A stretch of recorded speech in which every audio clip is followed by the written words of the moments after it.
ಕಿಟದಾಳ್ ಗ್ರಾಮದಲ್ಲಿ ಸಿಸಿ ರಸ್ತೆ ನಿರ್ಮಾಣ ಕಾಮಗಾರಿಗೆ ಚಾಲನೆ.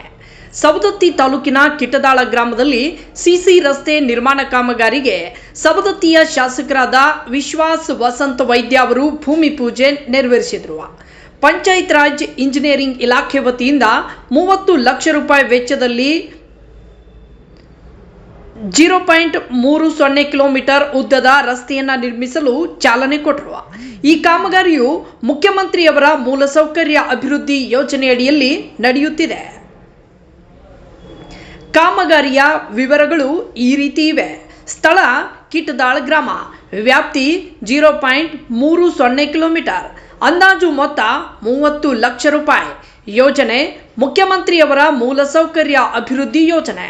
ಈ ಕಾಮಗಾರಿಯು ಗ್ರಾಮದ ಸಂಚಾರ ಸುಧಾರಣೆ ಮತ್ತು ಸಮಗ್ರ ಅಭಿವೃದ್ಧಿಗೆ ಸಹಕಾರಿಯಾಗಲಿದೆ. ಈ ವೇಳೆ ಗ್ರಾಮದ ಹಿರಿಯರಾದ ಶಿವಾಜಿ ಮಾರುತಿ ನಲ್ವಡೆ, ವಿಠಲ್ ನಲ್ವಡೆ, ರಾಜು ಶಾಬಾದ್, ಮಲ್ಲಿಕಾರ್ಜುನ್ ಗೋಮಾಡಿ, ವಿಠಲ್ ಕಲ್ಕುಟ್ರಿ, ಶಿವಪ್ಪ ದೊಡ್ಡೆಲ್ಲಪ್ಪ ಬಂಡೊಳ್ಳಿ ಹಾಗೂ ಪ್ರಮುಖ ಮುಖಂಡರು, ಇಲಾಖೆ ಅಧಿಕಾರಿಗಳು ಮತ್ತು ಗ್ರಾಮಸ್ಥರು ಉಪಸ್ಥಿತರಿದ್ದರು. ವರದಿ ಅನಿಲ್ ಕಾಳಪ್ಪ ಸಾಲಿಯ.